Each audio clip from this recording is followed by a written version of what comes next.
Good Up is our space to talk about those experiences in life we didn't know we all had in common. We're the after work happy hour conversation with your best friend. You good up bad, like, hello. The place where you bring up the hard parts of life, the ones that made you laugh, and the things that made you who you are. Because who said becoming good up wasn't a little bit uncomfortable? Stay tuned for more information about this week's episode.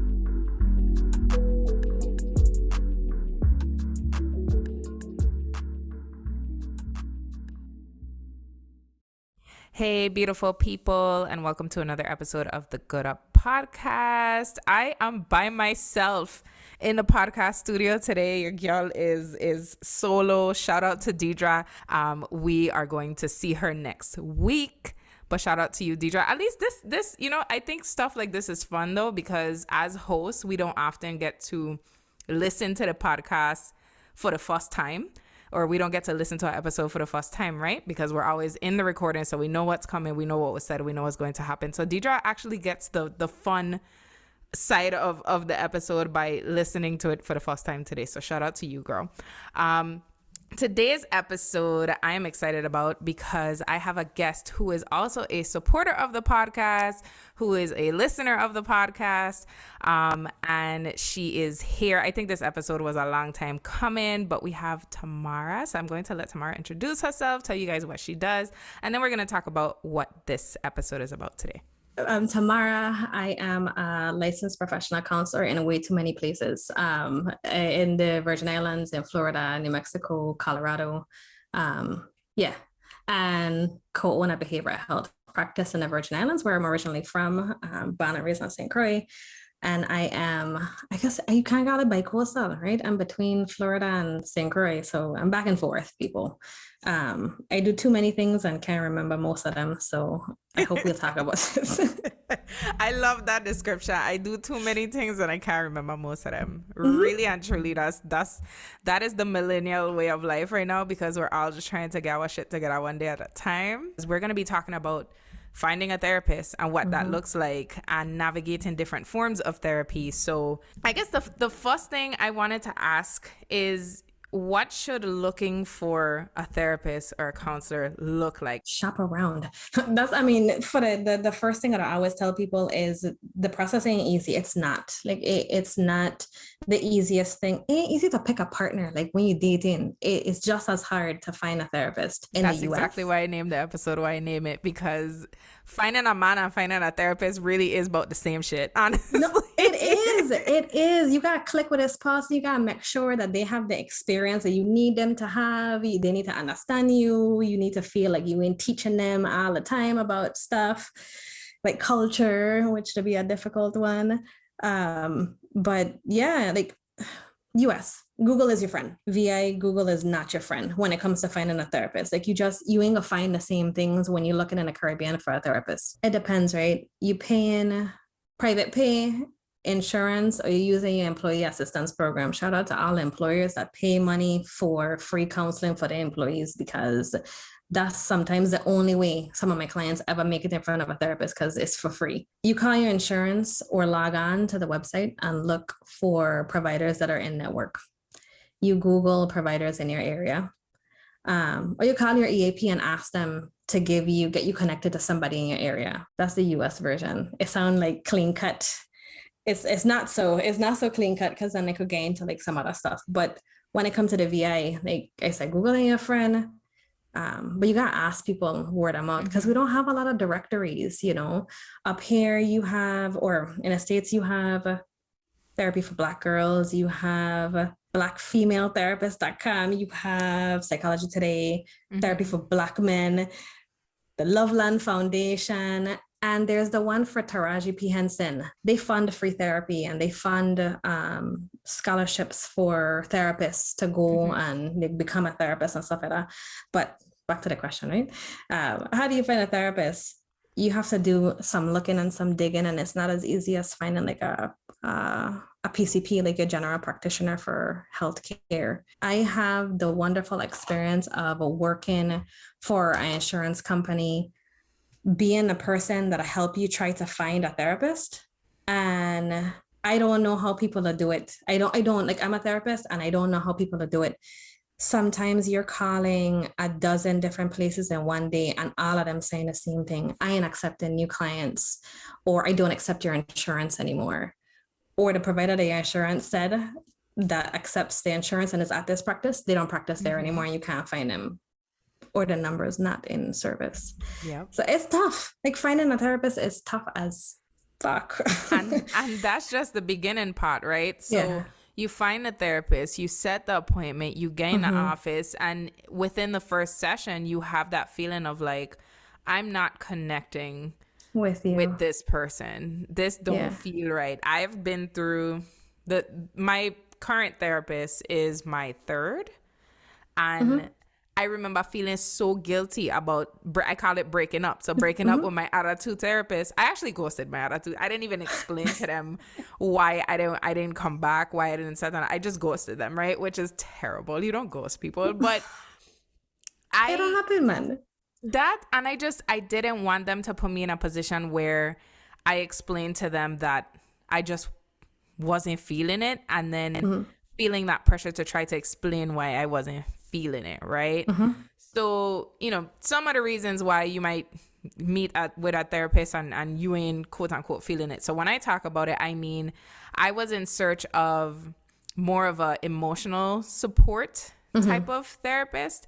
And my therapist before would go straight to cognitive behavioral therapy, right? Which is a form of therapy, right? We can talk about that more. They would kind of go straight to the cut and dry, black and white. You have anxiety. These are the tools you need to work on to fix those things. And what I was looking for was a therapist who was going to say, you have anxiety. You're dealing with all of these different things. Let's talk about and let's kind of unpack why all the stuff that's playing a role in all it. the things. Yeah. So that's what I was really looking for. And I think my first two therapists, what they were looking to do was kind of just fix the problem and not necessarily what led to the problem. Right.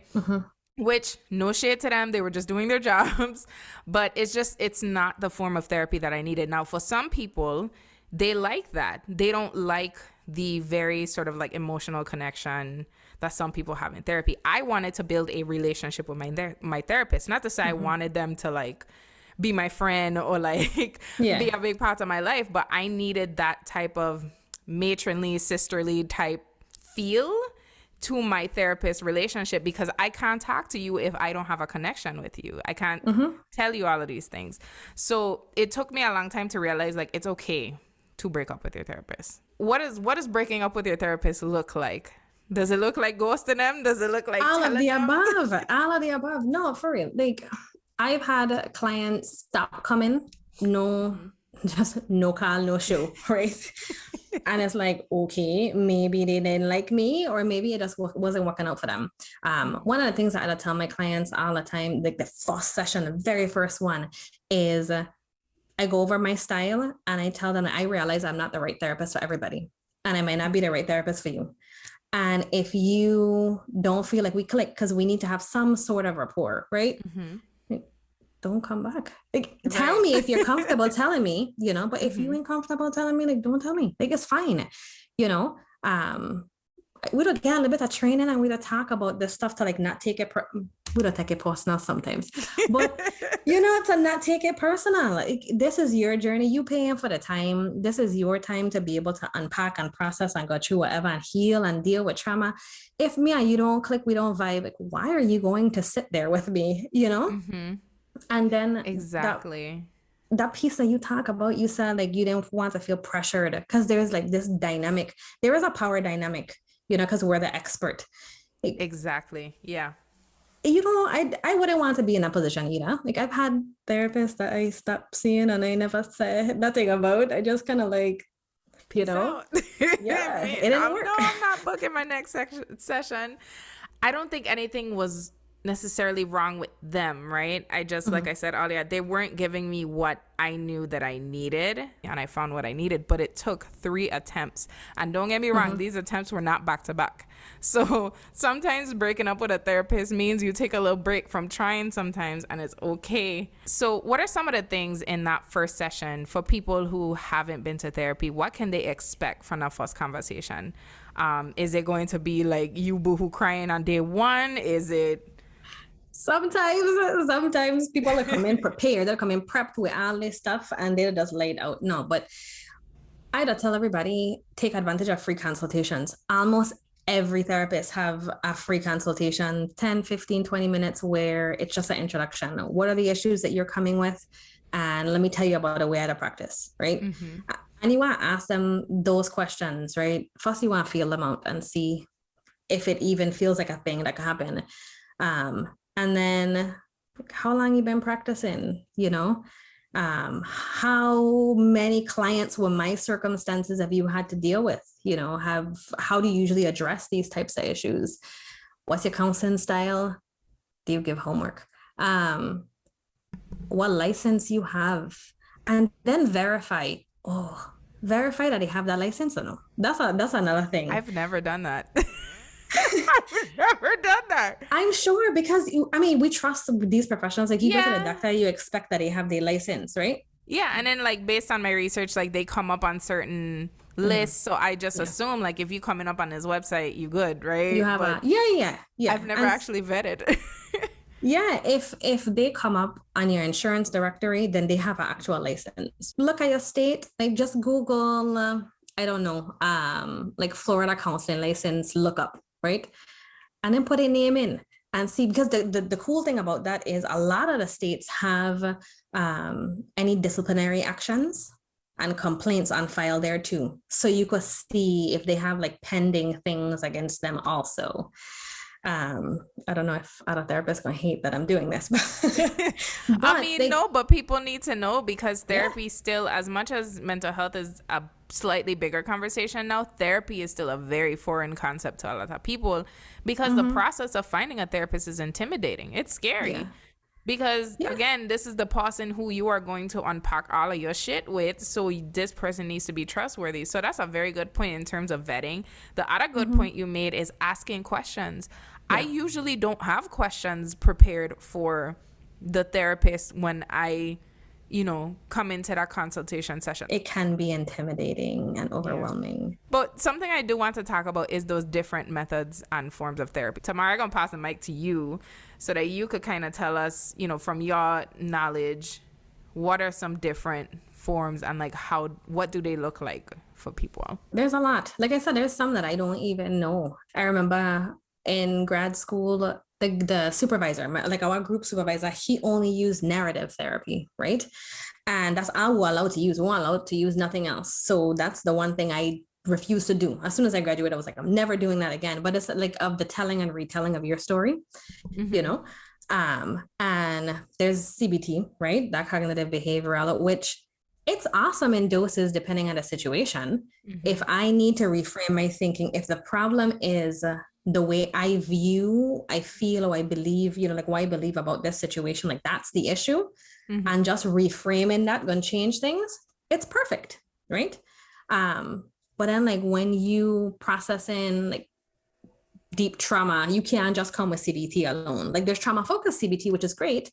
And then you have dialectical behavioral therapy, which you have to get certified in, and REBT, right? That rapid eye movement. That I don't know a whole lot. Right. Have heard about it. I have not like looked into it, but I guess the way it started, it was like this one researcher found that certain eye movements that help with relieving distress. So you to learn how to like do different things.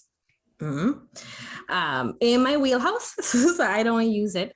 Listen, I've been told, all you need to do is trip on shrooms and your whole mindset about life going to change after that one trip and you're going to be good. And I was like, even if it works, y'all going to have to figure that shit out with me, because one thing I ain't doing is tripping, okay? But people, they microdose. They do the microdosing with the mushrooms or whatever. And from what a research said, like it works when it's treating depression. I just don't know if I want to see a clock melting down a wall by mistake because I dosed wrong, Listen, I had one or two or three experiences with edibles too many, and anything that alters my mental state to that point, it's not for me. We're going to do traditional therapy over here. But if, like you said, if that's your wheelhouse, if it floats your boat, listen, you do Yeah. that. Yeah, my son. I can no. It's not for me, but it works. Like the science backing it up. So, it's Yeah. cool for some people. We have, let's see, solution focused, Mm-hmm. right? It does exactly what it says. Like it's a short term, like I looking to solve a problem. I have a problem right now and I need solutions. And we're gonna work on solving that problem. It's not like no deep looking at your history and like what led up to the problem. Like if we have a problem, let's fix it. Um, I used to do a lot of that, and I see a lot of that in the military. I used to do military family life counseling as MFLAC. Yeah, It got a lot everything to is choose like from. it does, and like just kind of listening to it laid out, I get how it can be kind of intimidating, especially when you don't actually. Sometimes you don't know. It's listed on those same lookups that you talked about earlier. So sometimes a therapist will like list the things that they specialize in, but you don't exactly know what their method is. So a lot of times, I'll see people talk about like trauma or like sexual assault or things that they specifically work with, or clients But experiences that they they're work with, but they don't specify like CBT or like solution focus or stuff like that. And I think it's important for you to know while you're experimenting with therapy, or while you're kind of trying on therapists, so to speak, like what their method is, and remember that, because it could be the person, but it could also be, like I said earlier, the method. yeah. Because for me, the first time I went to therapy, it was because of PTSD, and Mm-hmm. the therapist that I worked with went straight to CBT, which made sense because a lot of times PTSD, like you're experiencing things based on what your brain telling you is like happening, right? Like you think the car you ain't gonna crash again because a car you've been in crashed before. So you have to learn how to kind of process that in your mind. But after a while, it just wasn't working. Like Yeah. I was doing the homework, I was practicing, I was doing all that stuff. I still deal with PTSD to this day, but the way that the therapist was framing it was kind of like, well, we've been doing this for a month or 2 months. You already know this is how you da da da da da. And I was like, I get that, but my brain's still wilding. So, and I kind of had to decide for me that obviously, I'm not growing with this particular person. Some of it might be me, some of it might be them, but I'm gonna try something else. So have you had multiple like therapists in your life, and why didn't those therapists work out for you? If, like you said earlier, there was times where you just didn't come back. Yeah. Sorry. I'm so sorry. I know they ain't listening, but I just grief. The first time I went to counseling, a really close friend of mine, that was also my coworker, she passed away, and it was hard. It was difficult. It was like a traumatic passing and stuff like that. And that therapist was so helpful for that, the processing the loss, and dealing with some of the anger that I had there too, with because of like the method and everything that happened. She was awesome for that. But then when I was going through a life stressor, I tried to go back to her, and it just wasn't. The therapy was just not hitting the way it was supposed to hit, like, and I couldn't go back. So I just didn't schedule another appointment with her. And then I found some years later and some toxic relationships later, I find my other therapist that she's not originally from the Caribbean, but she's from a Caribbean family. And she was from the UK, and I had a little accent, and I thought that was so cool when I first met her. But then like she got it. She understood the family dynamics, and she understood. I didn't have to explain anything about like being from the Caribbean, because she got it. And that was really helpful for a while. And right now, like I'm in the process of trying to find somebody that I think might help me more in this phase of life, right? Because like I said before, I have a lot going on, and I need to like keep checking in with somebody, and somebody that gonna remind me to take care of self and to avoid burnout and all of that stuff. And the last therapist, she ain't gonna do that. I mean, just because her approach and her style is a little bit different. So I on the hunt now for somebody new. I'm glad you said it though, because something that I saw on Twitter the other day was the idea that all therapists should be in therapy too, right? And you don't think about that. Like, should my therapist be in therapy? Because they're taking on everybody's shit all day, every day. Yeah. So, I mean, do you agree with that? That like when you go into therapy, you should know whether or not your therapist is in therapy. Not necessarily that you should know their business, but just like hey, are you in therapy? I would be, if I ever ask my therapist, because I do ask them if they've gone to therapy. I didn't add that as a question, but if it's important to you. For me, everybody go through life stresses, right? And I'm only looking at clinicians of color. Like so I know you've been through something, or you've been connected to somebody that been through something, culture or race related, or oppression related. If you tell me that you ain't never been to therapy, I gonna be like, I don't know if I want to see you, but that's my personal preference. It's important to me. Yeah. You know what I mean? That my therapist has gone to or is in therapy. But all through grad school, they pump it in our head like, go. You need to set an appointment and you need to go. Even if you don't have a stressor now, you need to know what it's like to be on the couch. Side. Yeah, on the other side. Yeah, so I've gone through that, and the stressors of not meeting my deductible and having to pay out of pocket until I meet my deductible, and not being able to find a provider that meets my needs and understand the culture, or I've been through that and continue to experience the same struggle. Yeah, I think that cultural factor is so important. Obviously, being in the US, it's difficult, right, to find a connection with a therapist from the Virgin Islands or from the Caribbean who understands that dynamic specifically. But the closest that I can get is, at the very least, my therapist needs to be a Black woman, right? That's just like baseline for me. And I remember talking to people in the past where they're like, oh, well, for me, it's just making sure that the person is Black. They don't have to be a man or a woman. And I'm like, no, for me, it has to be a woman, because of my personal experiences, because I've dealt with like violence from men and things like that. And I don't feel comfortable talking about that to a man. It's not his fault. If you're a male therapist, shout out to you. You're doing great work. But you can't relate to me on that level, even if you're qualified to talk to me about those things or to kind of help me through those things. You as a person cannot relate to me. So there's always the chance in my head that you're going to say some crazy shit during a session, and I'm going to be like, it was nice knowing you, sir. I am going to leave. I'm going to exit stage left. Yeah. But, in contrast, my husband is experiencing therapy for the first time. He has a Black male therapist, and that was really important for him to find. And it's just interesting seeing how, like, for us, it was similar in terms of like the racial and cultural connection, but it was the opposite when it came to gender. Like, he needed somebody to relate to him on that level. But that thing about like knowing what you want and ask for it, like, and go for it. I ain't saying you're gonna always get, because sometimes you don't, like, you do have to like bend and like, well, I ain't get somebody from the Caribbean, but I got a Black woman, or the only person I could have get was this Black man, and he happens to be okay and I feel comfortable. Cool. But like, know what you want. Is it important to me to have somebody that's from the same culture or similar cultures? Because it'll make a difference. Is all that stuff that we have in the back of our head, between what we want to say and what we actually say, like, it'll just be there. And I ain't gonna feel like you, I'm not going to feel comfortable talking to a man about like some of the hurts that I've experienced and some of the traumas that I've experienced because of men. You know what I mean? Yeah.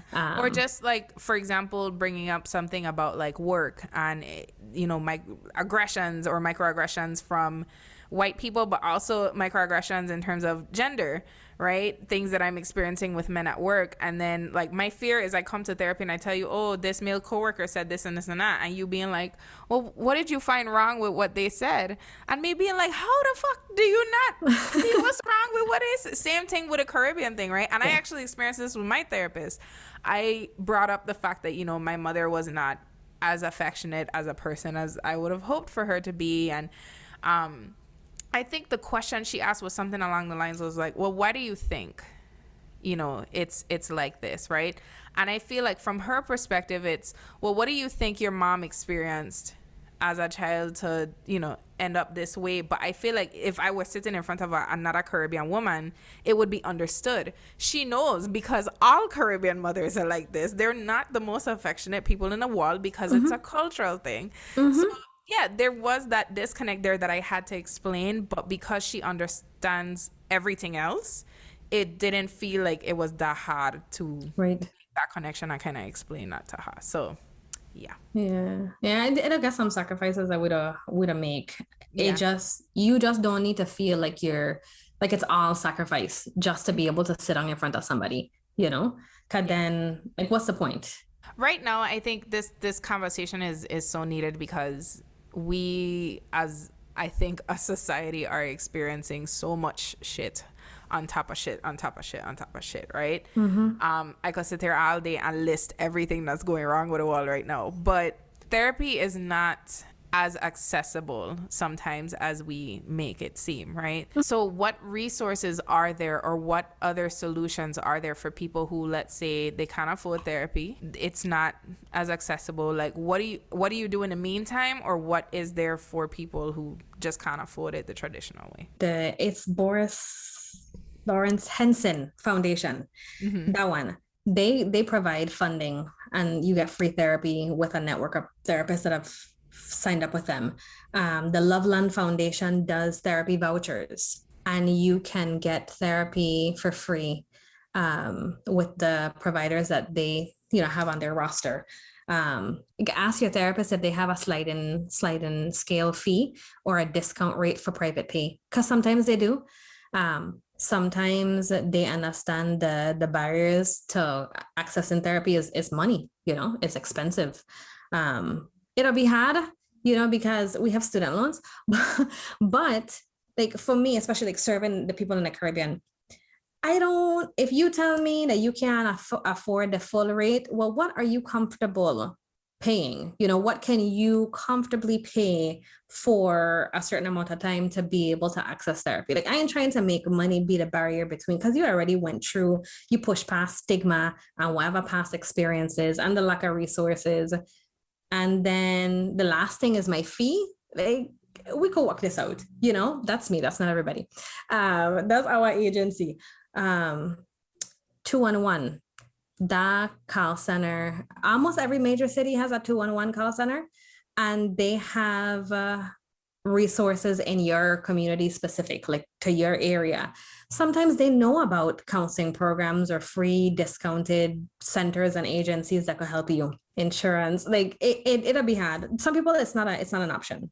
I ain't gonna lie, and it hurts to say it. It hurts to say that some people cannot even afford $35 a week or every other week to go to therapy, and trying to find what that solution is sometimes nonprofits in different areas that want to create scholarship programs for therapy, and is asking around, and then I wish I had a solution for the people that can't even afford the $25 and $35 to see somebody. I don't, and it hurts. It hurt to say that, Yeah. What I will say, I think for those people, because there was a point in time where that was an option for me, right? I didn't have a job, so obviously no insurance. And because I didn't have a job, that $25, $35 is gas in my car that I cannot spend on my mental health, unfortunately. And that was when I found Therapy for Black Girls. That was when I found other podcasts that were talking about mental health topics. And obviously that's not a replacement for therapy, but there are podcasts that take what they learn in therapy and they kind of bring up those subjects in those episodes. So it's helping you to cope, not necessarily fixing those problems for you or providing direct solutions for your specific case, but it's kind of in the meantime kind of thing.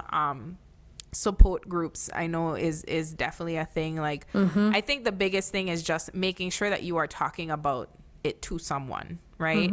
Sometimes that's all therapy is, right? Like obviously, yes, that person is certified and qualified to provide solutions for you and kind of help you navigate things in a specific way. But sometimes it's just, I just needed to talk about this shit to somebody, right? Something else I wish we did more often is, and what is not coming to mind, like community support for things like this, right? I think especially now with everything that's happening in the news of like gun violence and all of that stuff, like we don't talk enough about how the past 2 years mentally have really, really affected us in a way that's like scary to think about, right? But if we were doing more I guess like mutual aid, so community support, making sure that the people in our circle can afford certain things, I wish more of us were doing that as a collective to make sure that the people who can't access things could access them. Like, Yeah, like a little mental health co-op. Like we don't put in yeah. money into this pool to receive services. Yeah, in different spaces, I've heard different things where people are trying to do things like that. I remember the beginning of the pandemic, my husband had get involved on this like regular Zoom call. People were just talking about like the healthcare and health and wellness and things like that. And for some of them on that call, it was like a support group. Yeah, just these peers that talk about the shit that's going on in the world and how it affects their ability to access care, you know. You mentioned this thing about like podcasts and you like YouTube and stuff like that. I met this one guy, Nestor Velas. He was going through like a really difficult time in his life and contemplating suicide, things like that. And he couldn't afford therapy. He couldn't get in to see anybody. He had no resources, and he went to YouTube, right? And I'm not saying that that is a valid like, form of like therapy, because you're not like interacting with a person, but he learned so much skills to process, and he learned what safety planning was, and he learned, you know what I mean? Like he learned things. And that caused him to create a platform called Sonamine, where it's all of these mental health professionals that just talk about different things, different topics, you know, whether it's anxiety or trauma or relationship stress. I was on there for a little while doing a little series, trying to recreate that experience, free resources to people in need that can't access therapy. You can get into a support group if they don't have one in your area. Well, jump onto this platform and listen to, you know, these people talk about these different things, and maybe you can pick up a skill or two, you know. And unfortunately, we have to be creative, but we have to be our own advocate for our mental health. Yeah. I think, you know, what that reminds me of too is TikTok, which TikTok, it's kind of a double-edged sword for me. Sometimes I come on there and I am very happy to see a lot of different therapists talking about, you know, like you said, different topics that you might be dealing with, different things that you might deal with in therapy. And sometimes it's kind of alarming because you actually don't know if a person is a qualified like counselor or therapist, and whether they are speaking from a place of actual knowledge. For me this year, and something I'm still navigating, is this topic of like ADHD, right? It came up a lot during the pandemic, and people started talking about it openly on TikTok. And a lot of women, I noticed, especially women of color, started to say, oh shit, this is something I have been dealing with for a long time. And I was hesitant to kind of engage in it, because I understand that like self-diagnosing sometimes can be like not something you want to do, right? But it felt so relatable, right? It was like on point. And I was like, do I have friggin' ADHD? The crazy part is that a lot of these women did not even think about the concept of like ADHD or related back to them if it had not been for these conversations happening on social media. Now, do I hope that they're actually talking to someone licensed and actually formally getting diagnosed? Yes. Yes. But at the same time, it's like, it's crazy how a lack of resources is the reason for so many of us not knowing that what we're dealing with every day is not normal. If somebody is worried that they might have ADHD, is worried they might have anxiety, things like that, is therapy the place that they go to get diagnosed? Do they go to their primary care? Do they go to a psychologist? Like, what is the process of navigating like getting a diagnosis? Asking when it comes to like ADHD, you want, you know, ADHD, any idea of being like having any, like if I have autism or anything like that, go to a psychologist. They don't do formal testing. You know, some counselors could do it, but they have to have like the certifications and all of that to be able to do those kinds of tests. But anything neurocognitive, ADHD, get tested from a psychologist, get a formal diagnosis. And then, if they do therapy too, great. Or take your backside to a therapist so that you guys could work on learning the skills to manage all of the stuff. For some people, having a thing to blame for, like, this isn't me, it's my PTSD. This isn't me. This is the anxiety, my generalized anxiety disorder, that's doing this is helpful. And for some people, they don't want it. I think that's my biggest thing about wanting people to go to therapy, is that we blame ourselves and we blame like laziness or a lack of motivation or being disorganized or all this stuff. And yeah, sure, some of it might be you, but a lot of it is that we are struggling with these like very real mental issues that we could be getting help with, but we're not, because therapy, Black people are still trying to people of color in general are still trying to reconcile between stigma and legitimacy when it comes to mental health concerns, mental illness. You know what I mean? Like they still, like we still trying to not get a response or feel like if somebody is depressed because of like stressors in their life, that they soft, they weak, they ain't strong enough. Like those are like real barriers to even considering calling someone. Like, wait a sec. I've been, and some people don't even have that language that you'd be surprised the amount of people that I've seen from the Caribbean that don't have the language to name the emotions, something, it just off, something just feel off. Even the way that we talk about other people in the Caribbean. So I have multiple friends who both back home and in the States have been hospitalized because they were manic or they had like a episode and they needed to get treated for it. And now that I know what it is, because I've experienced it with these friends and they've told me in detail, this is what happens. You call 911 or you go to the hospital, you get hospitalized, you get put on a psychiatric hold, like just all these things happen. Then you have therapy afterwards. So now that I know, it's so enlightening. But I thinking back to maybe the friends I had back home before I knew anything about what mental health treatment looks like, and people saying, oh, she got holed up in a hospital, she crazy. Like it's very like a negative thing when someone has like an episode or when someone is dealing with like bipolar disorder and they're dealing with mania and people are just like, oh, they just went crazy, like not knowing that person is literally not in the right, they don't even know what is happening, right? They're not fully conscious of the decisions that they're making, the things that they're saying, because they are just in a whole different space right now. We don't even talk about that in a responsible way, in my opinion. And it's so frustrating to see, because on top of the fact that we're not educated about it as a community and we don't speak about it responsibly, then when it comes to resources, because I think you and I talked about this recently, where I had a friend who was experiencing, I think, and I don't even know if I'm using the right term, but from what I experienced with her, it was mania. She was manic.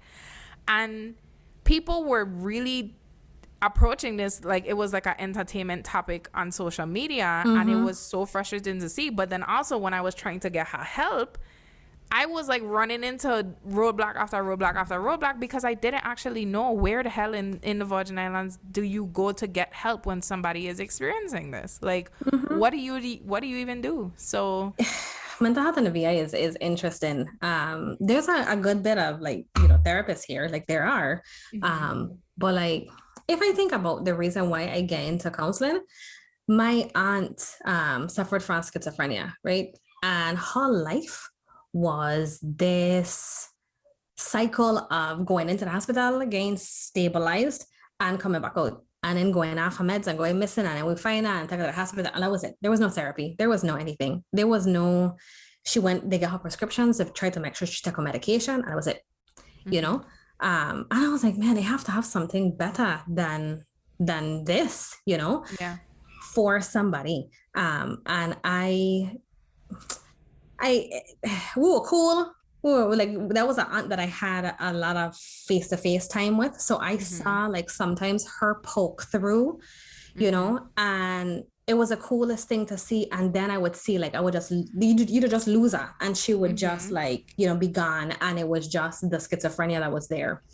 Um, and that's life in the VA for some people. Like that's just life, Yeah, you know. there's, and it ties so closely with homelessness too.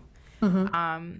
And people take it as, oh, that's everything is, oh, that's just a crazy person, oh, that's just a homeless person. And it's like, well, maybe they're homeless because they lacked access to mental health resources and their family did not know how to navigate that. Yeah, and it's hard because most of the people that practice here, most of them, are also from here or embedded in the community. So you also dealing with, I don't want them to go back and tell Yep. nobody my business, and small community, and I see you in a grocery store, or I see you at Yeah. the club, or I see you, like I see you at this event. Back home, that's the other issue, right? On Mm-hmm. top of that, I don't want you to gossip. It's, I've known you since elementary school and I don't want to kind of flip that Mm-hmm. relationship into a counselor like patient relationship. Yeah, and it's funny because like for we have there are like really really strict rules about like no dual relationships, and like make sure you have like strict boundaries, but those rules don't account for communities like ours or rural communities in the states where like it's Yeah, only a few hundred people there and two therapists, like exactly. they gonna know each other, and like we to do I think like we to do a really good job of navigating, okay, this is too close of a relationship or a connection, let me find you somebody that's gonna be a little better for you in terms of so you can feel more comfortable to talk. Yeah. But yeah, this small community thing to be something, because sometimes a client to come and they'll be afraid to talk about things because they figure the person that they're talking about. I would tell my clients like there are chances, yes, that we know the same people or we're connected in some kind of way, or we're gonna see each other when we out, see me and don't see me, and let's keep Yep. moving. So, what led to you guys starting Greater Changes? Like, what was the conversation around that? And, like, what has that journey been like since starting it? Do you have a lot of people approaching the organization? Like, what have you seen kind of come about as a result? It's been a journey. So Tariq and I slid into his DMs, right? But but it was on some like mental health stuff, like it was like, man, I don't see a lot of like Black men that practice in the Virgin Islands. I wanted to connect because I wanted to start working in the Virgin Islands again. I wanted to be back and like do the thing, and he was doing it. So I was like, hey, how'd you get it done? Because the process wasn't clear on how to get started. And I had my practice in Florida. He had his practice on St. Croix. And we had a few conversations about mental health. And he was just adamant from the beginning. He was like, we're going to work together. We're going to work together. I Yeah. know that we're going to work together. That sounds And like he.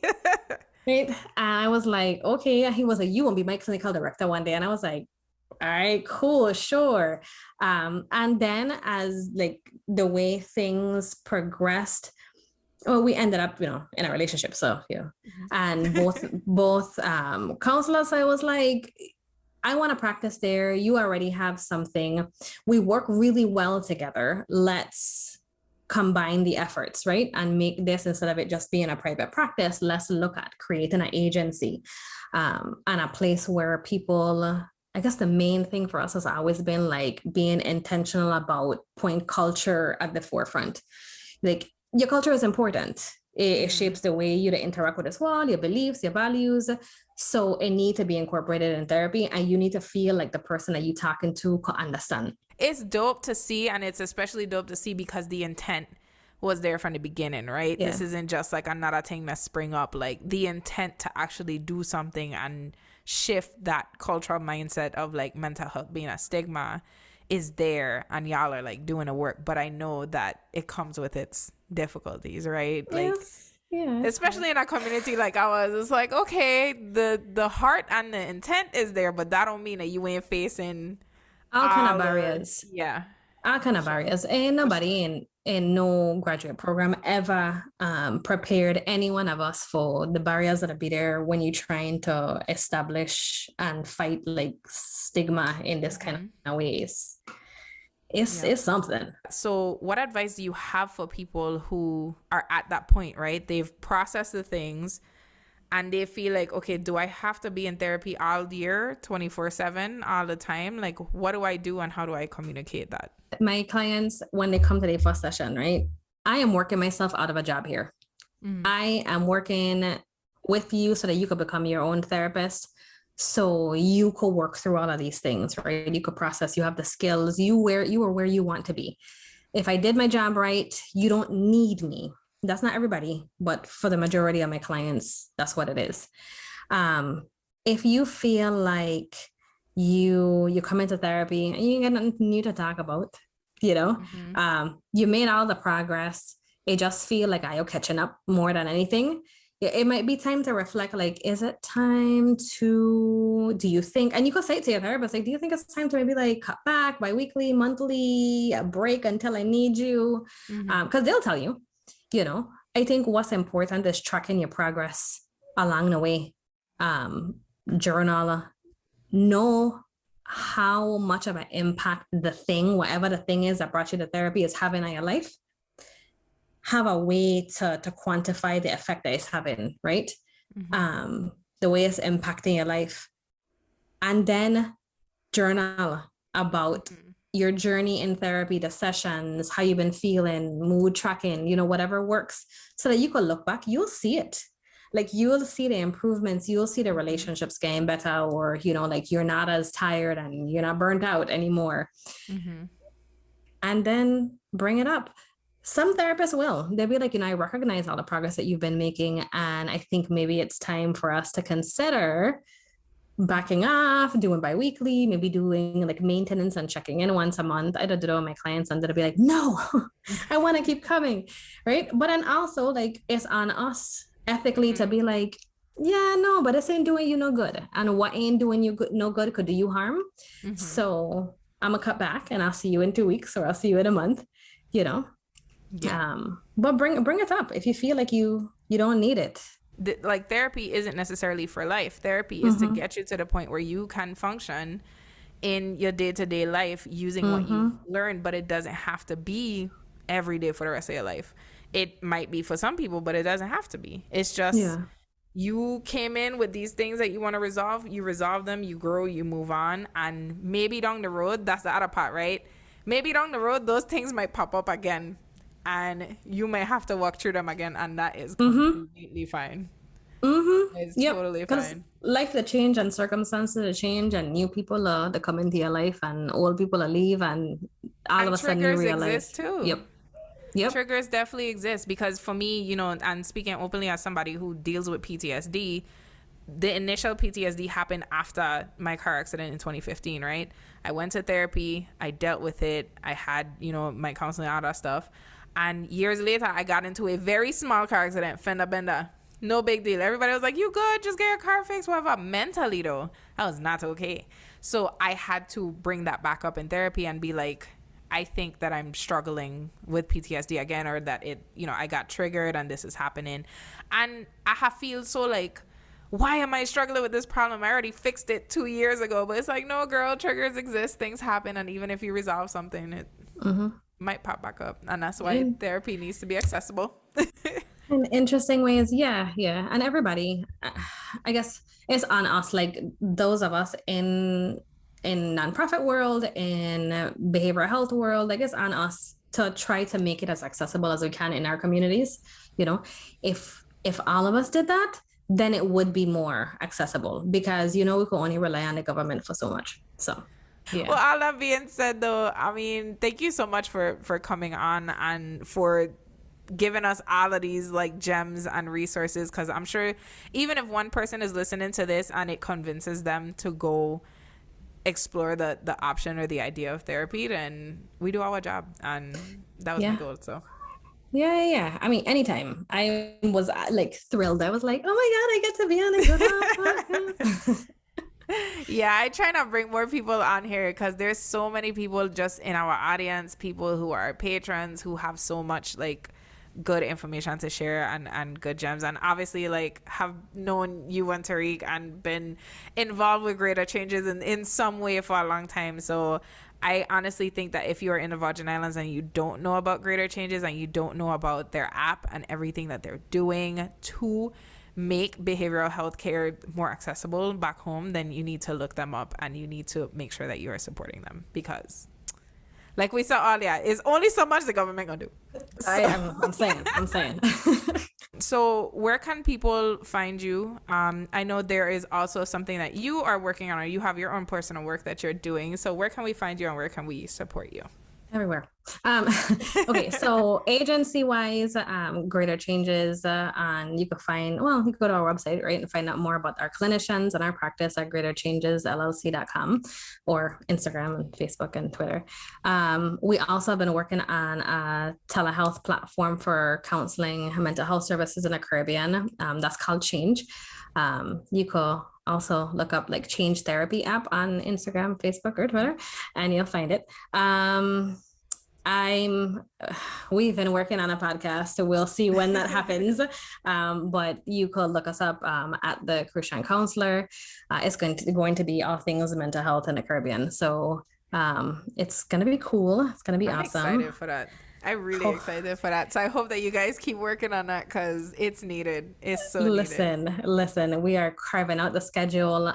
This summer is going to be a lot of content being created. So looking forward to it. And get to be like home and doing all of it like on the ground. So it's awesome. Exactly. Yeah.